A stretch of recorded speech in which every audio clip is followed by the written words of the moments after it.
مرغۍ زمونږ په سینو لنډه جوړه کړې وه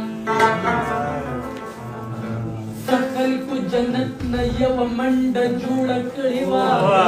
ته به مې د لوڼو د پیغور نه خلاصه کړې وي ځکه خدای وې ما به هوا شنډه السلام علیکم لونو و مریدو وای ته به مې د لونو د پیغوره خلاصه کړې وې ځکه چې خدای وې ما به هوا شنډه جوړه کړې وې نعوذ بالله شعر یو ډېر غټ ظلم هوتی دا اول نه دا وکړو چې د الله هغه لوی صفت چې کوم دی د خدای هغه دې ځان طرف ته نسبت وکړو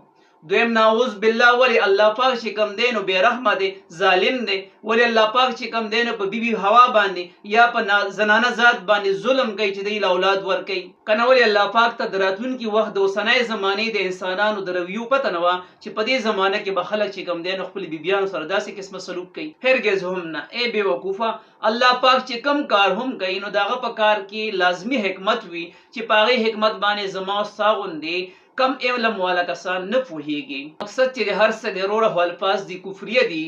شاعر وایي که زه چرې خدای وې نو ما به په زنانه ذات باندې رحم کړی انصاف به مې کړی نو ولې ظالمه الله پاک بې انصافه دی الله پاک بې رحمه دی نعوذ بالله لونو اصلاح به کوو د خپل ځان به هم کوو او د پوره معاشرې به هم کوو دا پیغام دې شاعر ته ور ورسوئ چې دی په دې خبره پوه شي او چېرته علما کرام او مفتي کرام سره کینی او دا تپوس وکړي چې هسې نه د الفاظ او دا خبرې چې کوم دي د ده په ایمان او د ده نکاح ته خو هېڅ ضرر نه دی رسول ویډیو لایک کړئ چینل سبسکرایب کړئ او د نیک کار ملاتړ جوړ شئ جزاک الله